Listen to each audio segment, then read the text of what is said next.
Hello and welcome. I'm Tafara Gadamu. Deloitte, one of the big four professional services firms, has joined HST, a local firm providing fresh momentum in the consulting business in this country. But why was the merger necessary in the first place? Solomon Gizaw and Sammyonyango are here to explore that angle of the story. A very warm welcome to the program. It's all about acquisitions, mergers, and so on, is it not? You can call it that. We actually don't look at it as an acquisition. It's just looking at it as like-minded people getting together to operate as one. What does it mean, like-minded people? Can you explore it a little bit further? I'll give you a very good example how we've actually Except that you basically focus on what? Exploring businesses. Yeah,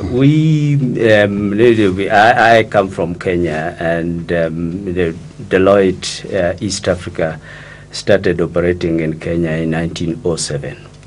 So we over 100 years. Then we went into Uganda. Originally it was a British firm. Yeah, with a British firm. We went into Uganda, Tanzania.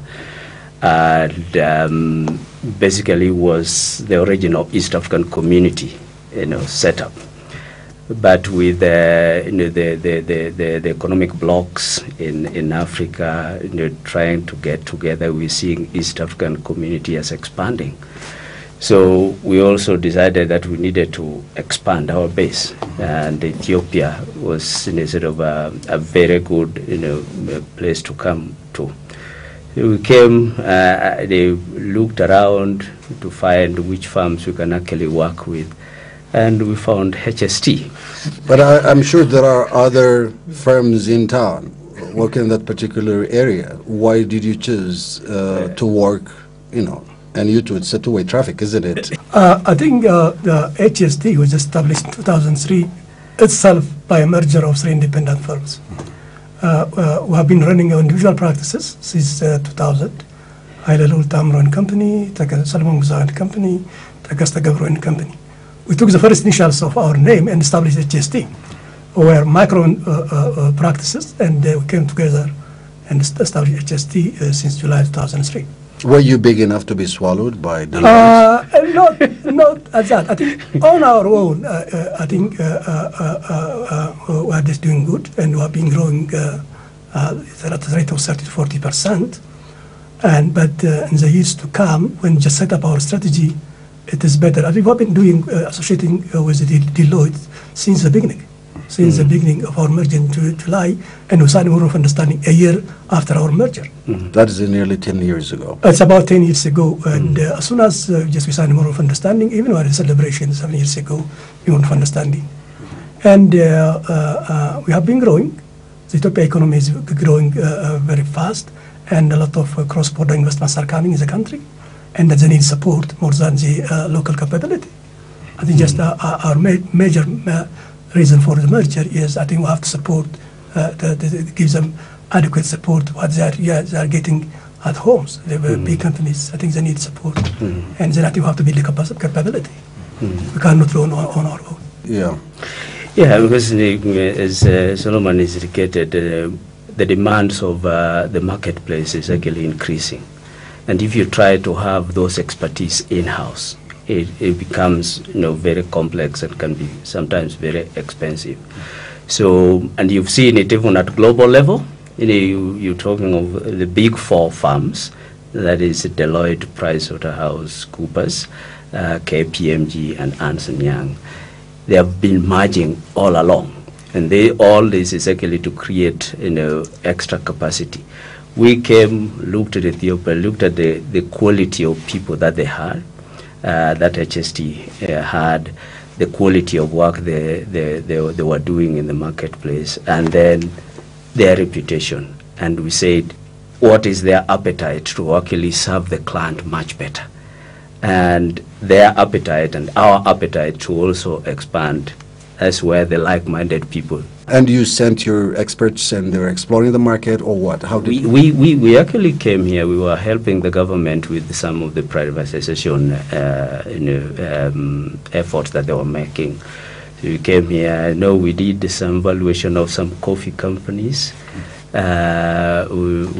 also worked with the Ethiopian privatization unit, and from that we started seeing this is actually a growing market, and doesn't make sense to come serving them from Nairobi.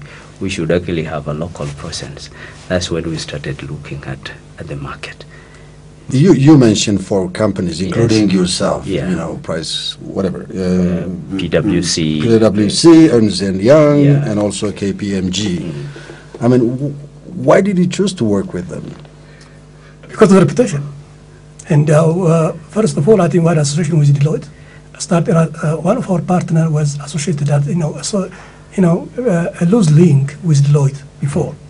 And one of the reasons of our merger with our local practices is to be attractive to one of the big 4.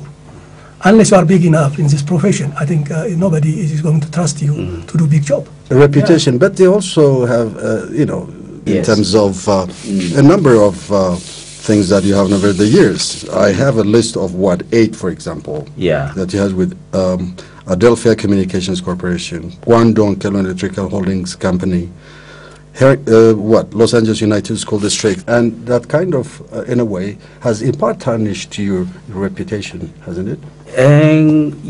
Yes and no, because all the big firms have had that those criticisms one way or the other.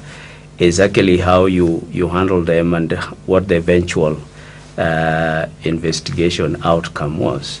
And you'll find that Deloitte always has stood for quality. And in our sort of business, it doesn't matter how well you do, there will always be somebody dissatisfied who will actually bring in an issue one way or the other. But it's difficult to come out clean. Yes, it might be difficult to come out clean at the time when it is the height, and the media, they also create the hype at the time. But eventually, what you see is what are our clients thinking. If you keep on getting appointed, that means they have actually forgotten about that and say maybe it wasn't your mistake. We can actually trust these people to be our advisors, and that is what. When you reached that conclusion, you Yeah. said because of their reputation. Did you investigate some of the cases I just mentioned?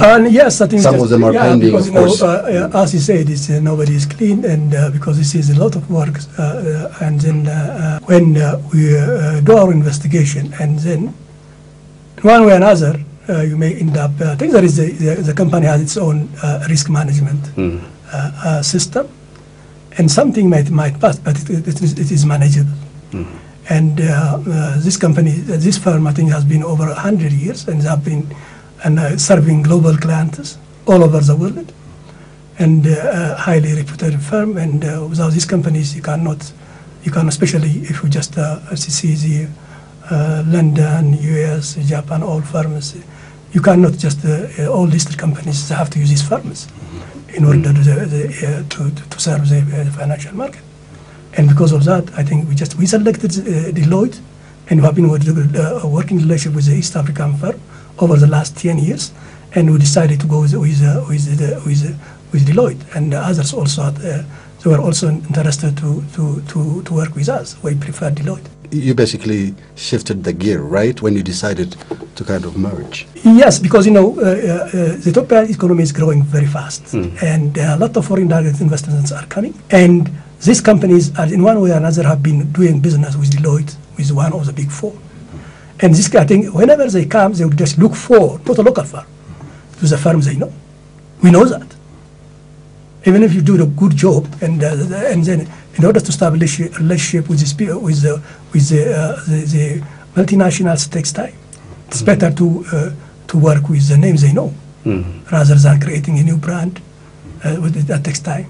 In order to do, it's trust the business, and then it's a trust business, and then they can open books of accounts for you, and you are also a trusted advisor, and they have to trust you. And Deloitte over time, they build that name. You are the third largest, the data from last year is in terms of revenues, right? The second largest in terms of revenue after Yes. PwC, right? That is to the tune of what, 31 billion US dollars? 31 billion point 3. I think PwC is 31.5. That was last year's figure. Yeah, that was last year's figure. 31 plus billion. Yeah, it's 31 plus billion US dollars. So PwC and ourselves are very close, and you can turn one way or the other. But that's our size. So it's not a small firm. By merging with HST in Ethiopia, really 2 levels within East Africa. We are now about over 800 professionals. Those become accessible to Ethiopian market, to the business community in Ethiopia, to foreign investors coming in Ethiopia. But in addition to that, we are also talking of close to 200,000 professionals worldwide operating in about 154 countries that will now be available to be used. Solomon can just call saying, I want this kind of person with this expertise. And you'll be able to fly them in. And we'll be able to bring them in and help the service there. But this is interesting. Can you kind of give me an idea of what it means to hire Ethiopians in your company, more so that you now have merged with Deloitte? Do we have that pool? We normally hire Ethiopians, especially, but there are certain expertise which the locals cannot do, especially to serve big projects, especially on public sector work. And there are significant consulting assignments on the capital projects, strategy, and business transformation. These need a high level of skill which are not available in town. This time I think we need the global expertise.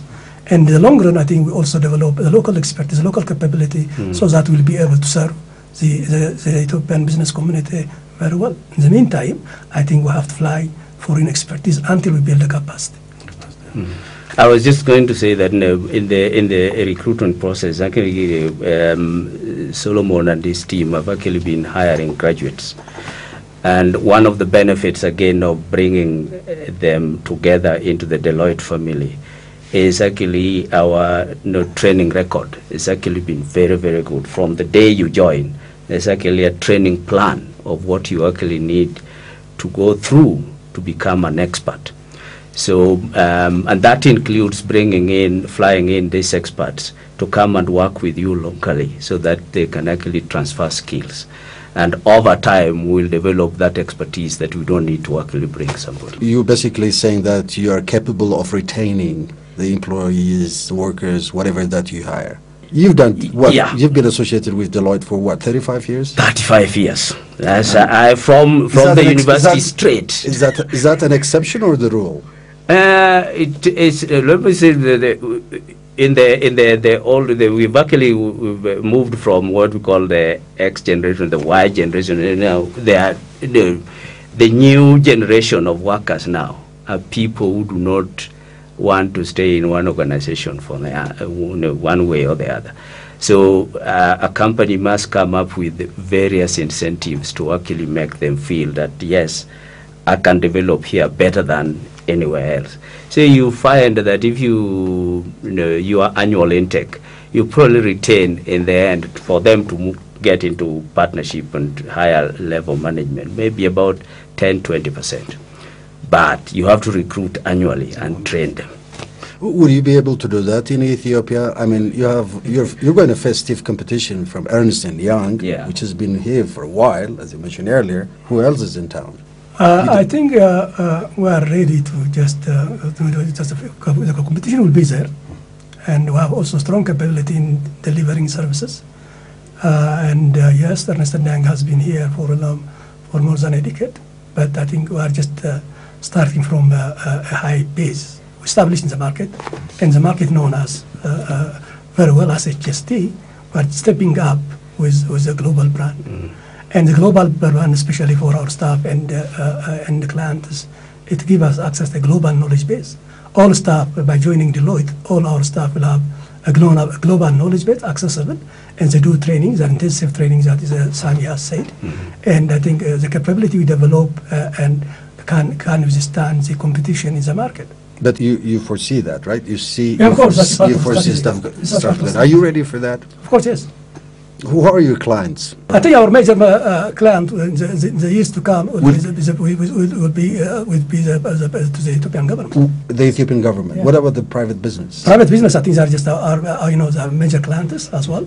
But we just would like to, with the capacity, we can also assist the public sector. You do audits and audit services. That's very basic, isn't it? Yeah, that's very basic. But you also do other things. You do consultancy, you do financial advisory, well, tax too, and other things. What is the nature of the Ethiopian market, and what is required of you in terms of providing the services that the market needs? Can you prioritize that for me? I think the Ethiopian market currently needs consulting. I think a number of projects, I think most of the big consultancy jobs are not done locally. Most big consultancy jobs, whether in government or in the big organizations, are done by foreign experts. And this consulting job, the transformation projects, for example, the government is now massive capital projects, infrastructure. I think we have a capability, we'll develop a capability. Deloitte has you do have the capability before you even do the market? No, we didn't have a capability. We didn't address, we have never done big consulting projects.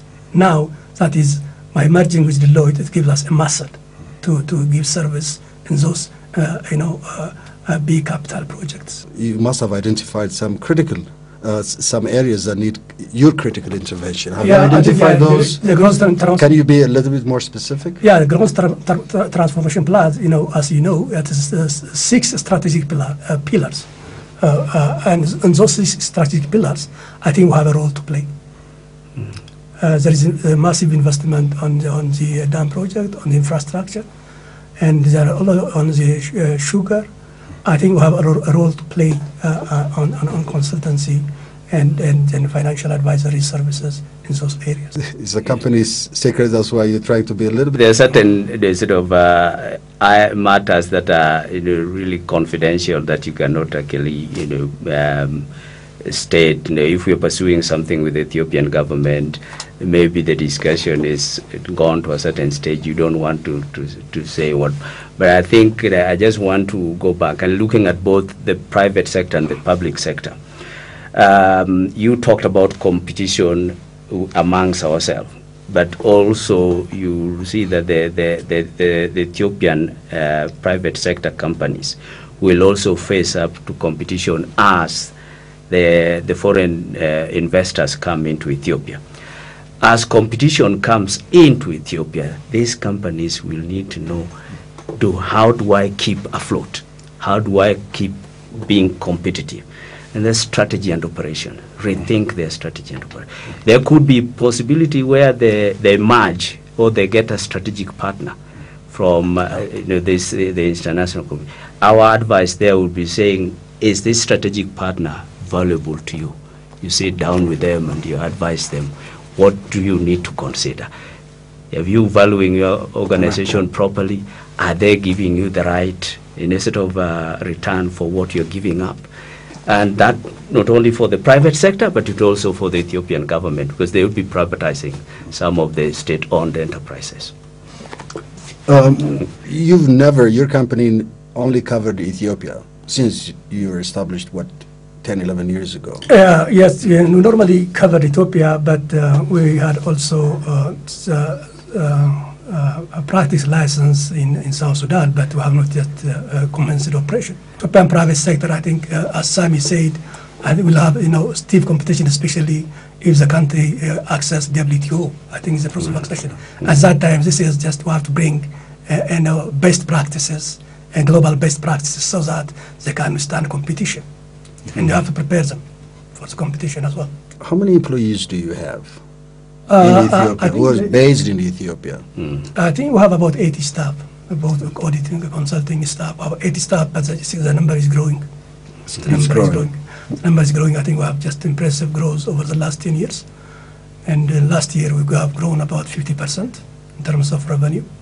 We are expected to grow by merging with Deloitte. I think we have very impressive. I think we are projected to grow 20 times in the next 5 years. You launched the merger yesterday, right?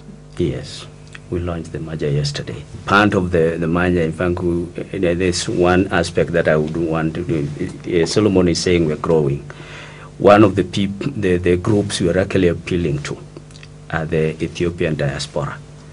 They have skills out there that they need to bring back into Ethiopia to grow the economy of Ethiopia.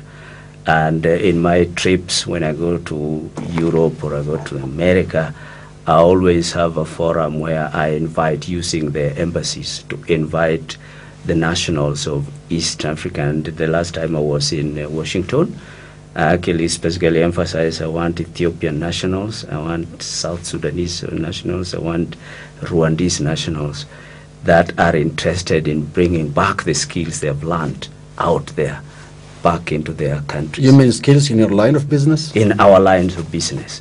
And there are quite a number of Ethiopians that attended the cocktail that I hosted for them.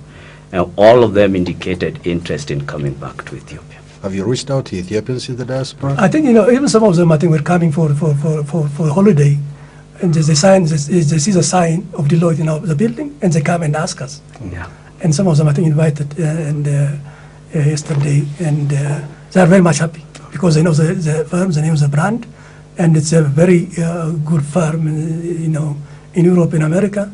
When they see the brand, when they see Deloitte in town, I think they are very much interested. And then some of them, I think, applying. I think I've received a lot of number of applications, so that they will be interested to come back. As the CEO of Deloitte East Africa, you cover what? Kenya, Uganda, and I cover Kenya, the traditional East African countries, Kenya, Uganda, Tanzania, and now Ethiopia. And where else? Where else are you going? Rwanda, Rwanda and Burundi. Rwanda, Burundi, South Sudan. And we are casting our eye on Somalia. As soon as things actually stabilize, our clients will be moving there. We need to move with them to make sure that we service them. Different countries have different regulations, yes, right? What is the modus operandi here? Yeah, I think one of the critical things, wherever country... These are country specific, right? Wherever you're operating in any country, you have to observe the country's laws and regulation. And that is why you cannot take nationals of one country and put them wholesome into the other. Your base will actually have to start with the nationals of that particular country. So like Ethiopia, we start with the base of people that are Ethiopian and only add maybe the 5-10% of the expertise that is required to actually skill the local people. So we have to operate with the local people, and that is our modus operandi everywhere that we've been. It must have been a lot more difficult 12, 13 years ago when you started your business in Ethiopia, right? No, I think we are starting from the right base. We have the experience, we know the market very well. Well, there are certain skill challenges in the years to come, but through training we can overcome those challenges. What else? In terms of challenges that you mentioned earlier, which is quite a significant issue, isn't it? But what else? What else do you face in terms of challenges? I think because you're doing business anyway, aren't you? Although you're covering businesses. I think the significant challenge I think we are going to face, I think this market, especially in consulting services, I think is it's cost based, and I think we just do value good services, but we are not so cheap. They're very expensive. We are not cheap, and because of the skill base, the skill and the skill set, because we are focusing on delivery. So when you say you're not right, when you say you're not cheap, what? Prospective clients do not, what does it mean? The Ethiopian market, normally the Ethiopian market basically selects consultants on the basis of cost. And that might not be the right model for Deloitte, because we are focusing on quality services. And do you feel that this should be your job in terms of changing that mindset? Yeah, that would be our job. It's part of our strategy. It's part of our strategy. And I think we are focusing on delivering the right quality to the client, that for quality. And it's upon the client to say, I'm actually getting value for money. And we are not going to go low. We'll go for value-added services. And that will be a competition for a while. The other challenge that Solomon will I know you talked about competition. It's not among the professional firms alone. Actually, the biggest competition, as we train people and they become experts in this, the people who are actually going to take them away from us is not the other big four. It's actually the business community, the commercial sector, the banks, the insurance companies, the manufacturing companies. That is what we faced everywhere. Yes, as HST, other sectors, not the real sector, I think they can stop, but the industry, the accounting, the audit, and the consulting industry, they don't take staff from us because we are just paying better than the industry. And as Sammy said, probably in the years to come, even I think most of the companies, most of our staff, they come from the insurance and the banking background to us. And in the years to come, especially the next 2 3 years, the banks and the insurance sectors will not be a challenge for Ethiopia. It's a unique Ethiopia. Well, interesting, but you need to tighten your seatbelt. Yeah. Thank you very much for coming. It was a pleasure, Solomon, Sammy, Thank you. and good luck.